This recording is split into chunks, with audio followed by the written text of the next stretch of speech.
मुझे आप बताएं कि फिर हिंदू हिंदू अब वहाँ पे मेजोरिटी में है।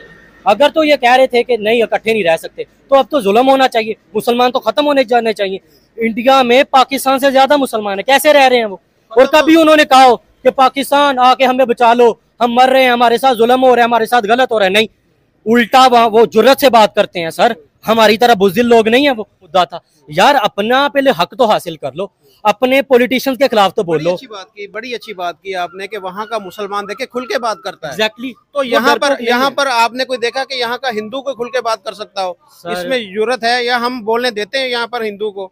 मैं अभी 2 दिन पहले जो है वो हिंदू कम्युनिटी के साथ बैठा था, तो ऑफ द कैमरा उन्होंने मुझे बहुत से मसाइल बताए, बहुत सी तकलीफें अपनी। मेरा दिल जो है रो रहा था उस वक्त। लेकिन जब मैंने कैमरा स्टार्ट किया, उन्होंने मेरे आगे हाथ जोड़े कि भाई हम कैमरे के सामने आकर कुछ नहीं कह सकते, हमें डर है कि हमें कोई अगवा कर लेगा, हमें हमारे साथ कोई बुरा सलूक कर लेगा। आपने अवैसी साहब की बात की तो देखिए, उन्हें कोई डर है, कोई खौफ है, वो खुल के बात करते हैं।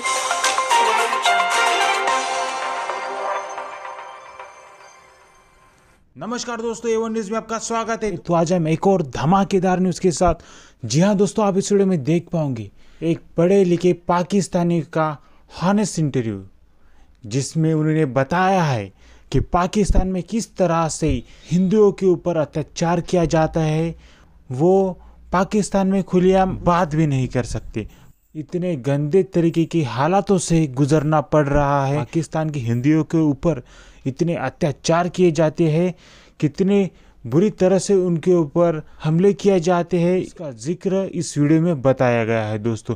यहाँ तक कि इस वीडियो में बताया गया है कि पाकिस्तान की मुस्लिम आवाम तक उनकी गवर्नमेंट को कुछ नहीं बोल सकती और ना ही आर्मी को कुछ बोल सकती है दोस्तों। पाकिस्तानियों का कहना है इससे अच्छा तो इंडिया के मुस्लिम है, इंडिया की माइनॉरिटीज़ है, इंडिया की हिंदू लोग हैं जो अपनी गवर्नमेंट के खिलाफ आवाज़ उठाते हैं और साथ ही साथ बहुत ही अच्छी तरीके से रहते हैं। इंडिया बहुत डेवलप कर चुका है। कुछ इस तरीके का रिव्यू इस पाकिस्तानी ने इस वीडियो में बताया है दोस्तों। तो दोस्तों, आप इस वीडियो को अंत तक ज़रूर देखिए। मुल्क बनाने के लिए एक स्लोगन जैसे किया गया था, कलमे का नाम लिया गया था, कलमे का सहारा लिया गया था।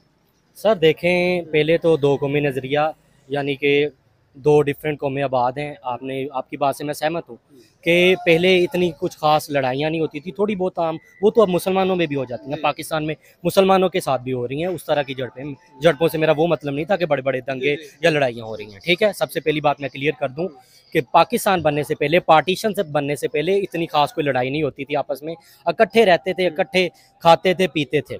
लेकिन जब बाद में जब कायदे-आज़म ने ये अपना नज़रिया पेश किया कि दो कौमी नज़रिया की बुनियाद पर हम ये बनाएंगे, अपना अलग मुल्क बनाएंगे और उस मुल्क की बुनियाद होगी ला इलाहा इल्लल्लाह मुहम्मद रसूलुल्लाह। सर, सबसे पहले तो ये मुझे बात बताएं कि अब भी इंडिया में मुसलमान रह रहे हैं, हमसे ज़्यादा हैं, एग्जैक्टली हमसे ज़्यादा हैं।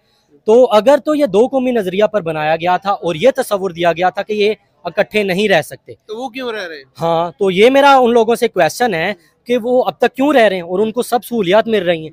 ठीक है, और वो हमसे अच्छी जिंदगी बसर कर रहे हैं, उनको अच्छी सहूलियात मिल रही हैं। हमें यहाँ पे जलील किया जा रहा है, हमें यहाँ पे कलमे के नाम पे सियासत खेली जा रही है, हमारे साथ दो कौमी नजरिया की बुनियाद पे सियासत खेली जा रही है। यार, यही फर्क है जो मैं बताना चाहता हूँ कि ला इलाहा इल्लल्लाह और दो कौमी नजरिया, यह ढकोसला है यार सारा। मुझे फिर मेरी बेसिक्स नीड प्रोवाइड करो यार। मैं इधर कहीं चला जाऊँ, मैं हॉस्पिटल में चला जाऊं, मुझे अगर सिफारिश ना हो तो मैं आगे नहीं जा सकता। ये कैसा ला इलाहा इल्लल्लाह मोहम्मद रसूलुल्लाह पे बना पाकिस्तान है यार। मैं यहाँ अगर पुलिस स्टेशन में चला जाऊं तो पुलिस स्टेशन वाले मुझ पे 3-4 और केस करके, 3-4 और पर्चे काट के मुझे नए किसी केस में फंसा देते हैं। चरस जो किसी और से पकड़ते हैं, पकड़ने के बाद उससे पैसे लेते हैं कि तुम्हारे पास चर्च कहाँ से आई, और वो चर्च का पर्चा या मुकदमा किसी गरीब आदमी पे या किसी ऐसे आदमी पे जिसका बेचारे का लेना देना ही नहीं होता, उस पे डाल देते हैं। ये बनाना था पाकिस्तान, ये है ला इलाहा इल्लल्लाह मोहम्मद रसूलुल्लाह पे बना पाकिस्तान। ये है वो पाकिस्तान जिसके बारे में बयान किया जाता है कि दो कौमी नजरिया। ढकोसला है सर सारा। कौन सा दो कौमी नजरिया? मुझे आप बताएं कि फिर हिंदू अब वहाँ पे मेजोरिटी में है। अगर तो ये कह रहे थे कि नहीं इकट्ठे नहीं रह सकते, तो अब तो जुल्म होना चाहिए, मुसलमान तो खत्म होने जाने चाहिए। इंडिया में पाकिस्तान से ज्यादा मुसलमान है, कैसे रह रहे हैं वो? और कभी उन्होंने कहा हो कि पाकिस्तान आके हमें बचा लो, हम मर रहे हैं, हमारे साथ जुल्म हो रहा है, हमारे साथ गलत हो रहा है? नहीं, उल्टा वो जुर्रत से बात करते हैं। सर, हमारी तरह बुज़दिल लोग नहीं है वो। वहां पे वो जो क्या नाम है, असदुद्दीन ओवैसी हैं, वो बाहर से पढ़ के आए हैं, लॉ की डिग्री बाहर से हासिल करके आए हैं। सर वो बंदा क्या कमाल बोलता है। पीछे हिजाब का मुद्दा हुआ था तो पाकिस्तान वाले ऐसे ही बोलने लग गए, उनका मसला है यार, उनको डिस्कस करने दो। तुम्हारे पाकिस्तान के अपने मसले हल नहीं होते और तुम इंडिया के मसलों में टांग अड़ा रहे हो। ये तुम लोगों को हक किसने दिया बाकी दूसरे मुल्क के मसलों में बोलो। और वो मैं बताना चाह रहा था कि हैदराबाद के हैं, क्या नाम, बैरिस्टर हैं असदुद्दीन ओवैसी साहब। मैं उनको लाइक करता हूँ यार, मुसलमान है वो, जुर्रत वाला आदमी है वो।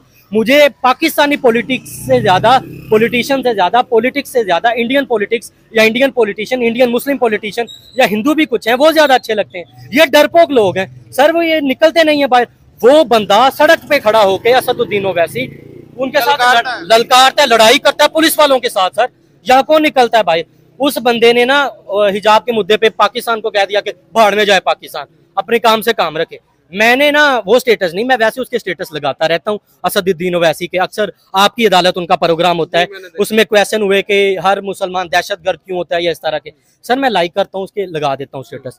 तो मेरे कजन के कमेंट आ गए, ये जिस शख्स के तुम स्टेटस लगा रहे हो ना, ये पाकिस्तान के बारे में ये बोलता है कि भाड़ में जाए पाकिस्तान। तो मैंने कहा सही कह रहा है यार, वो पाकिस्तान भाड़ में जाए, सही तो कह रहा है। अपने तुम्हारे मसाइल हल नहीं हो रहे और तुम इंडिया के मसाइल में टांग अड़ा रहे हो। इंडिया को वो हिजाब का मुद्दा था यार, अपना पहले हक तो हासिल कर लो, अपने पॉलिटिशियंस के खिलाफ तो बोलो।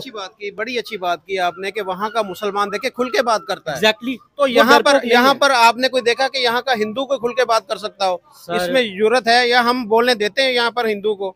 मैं अभी 2 दिन पहले जो है वो हिंदू कम्युनिटी के साथ बैठा था, तो ऑफ द कैमरा उन्होंने मुझे बहुत से मसाइल बताए, बहुत सी तकलीफें अपनी। मेरा दिल जो है रो रहा था उस वक्त।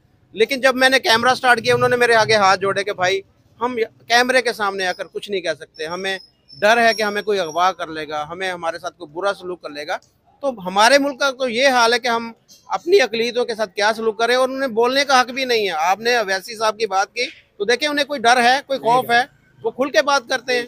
तो यहाँ पर भी आज़ादी होनी चाहिए ना। अगर हम ये कहते हैं कि वहाँ पर मुसलमानों को आज़ादी है या आज़ादी और मिलनी चाहिए या उनके हकूक मिलने चाहिए, तो अपने मुल्क के अंदर आप देखें ये जड़ावाला के अंदर क्या हुआ। आपने देखा था वाकया जड़ावाला का, क्या हुआ था वाकया, वो क्या सलूक किया गया उनके साथ? सर पहले तो आपने ना 3 क्वेश्चन किए हैं। पहले क्वेश्चन का मैं आंसर देना चाहूँगा। आपने पूछा कि अकलियत को पाकिस्तान में क्या इस तरह तहफ़्फ़ुज़ है जिस तरह इंडिया वाले प्रोटेक्ट करते हैं, सेव करते हैं वहाँ के अकलियतों को, वहाँ की माइनॉरिटीज़ को। तो सर बिल्कुल नहीं है। सबसे पहली बात, यहाँ पे एक्सट्रीमिस्ट तबका पाया जाता है मजहबी किस्म का, जिनके पास कोई इन्फॉर्मेशन ना हो, कुछ सबूत ना हो, बस एक बार कह देना कि वो काफिर है, वो गुस्ताख है, उसने नबी की गुस्ताखी कर दी है, उसने सहाबा की। तो एक मोब, एक जत्था भाग पड़ता है उन लोगों को मारने के लिए, सबसे पहली बात। दूसरे नंबर पे मैं बताना चाहूँगा कि नहीं यार, नहीं आज़ादी है यहाँ के माइनॉरिटीज़ को।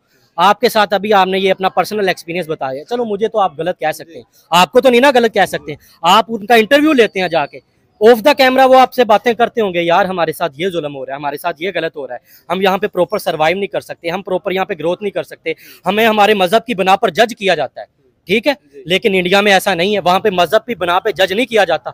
अगर आप काबिल हैं, आप एक मुसलमान हैं, तो आपकी पोस्ट बड़ी होगी, आपको अपना लीडर बनाएंगे, वो आपको उस पोस्ट पे आपको वो ओहदा देंगे, आपको कहेंगे काम करो।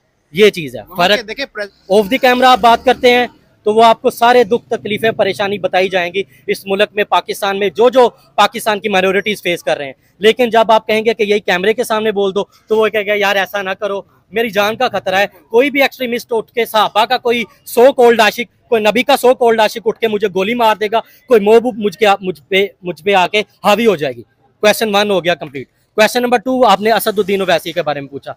सर अब कोई एतराज कर सकता है कि वो तो पॉलिटिक्स में है, वो तो पॉलिटिशियन है, वो तो हैदराबाद में रहता है, उधर तो मुस्लिम की अक्सरियत है। सर मैं वहां आपको रेफरेंस दे सकता हूं जहां पे मुस्लिम अक्सरियत नहीं है या मुसलमान ज्यादा नहीं है, लेकिन वहां पर भी मुसलमान को बोलने की आज़ादी है। यहाँ पर आप मुसलमान को बोलने की आज़ादी नहीं है। असदुद्दीन ओवैसी एक बहादुर आदमी है यार, ये मुसलमान इस्लाम को रिप्रेजेंट करेंगे, वो शहजादा बनता है, चीता बनता है, और हिंदू भी उसकी बात को सपोर्ट करते हैं, जो सही बात होती है, जो अच्छी बात होती है। लेकिन यहाँ पर वो चीज़ नहीं देखने को मिलती। माइनॉरिटीज़ को क्या बोलने का इन्होंने मौका देना है, माइनॉरिटीज़ को क्या इन्होंने हक देना है बोलने का।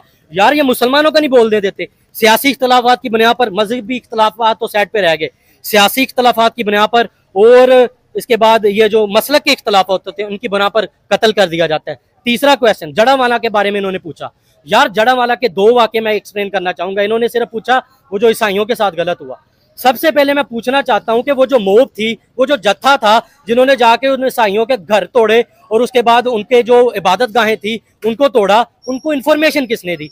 उनको किसने एविडेंस दिए? किसने दिए? किसी अल्लाह ताला की तरफ से कोई वही आई थी? कोई एविडेंस नहीं था सर उनके पास, कोई वीडियो नहीं थी, कोई सबूत नहीं था। बात सुनी सुनाई बात पे चले गए यार, उनके घर तोड़ने, उनकी इबादत गाहों को नुकसान पहुंचाने, उनके सामान को बाहर। कुछ इस तरह का हाल इस वीडियो में पाकिस्तान के बारे में बताया गया है दोस्तों। तो दोस्तों अगर ये वीडियो आपको पसंद आ गया हो तो वीडियो को लाइक ज़रूर कीजिएगा और चैनल पे नए हो तो सब्सक्राइब ज़रूर कीजिएगा। हम आपको मिलते हैं नेक्स्ट वीडियो के साथ नेक्स्ट डे पर। धन्यवाद।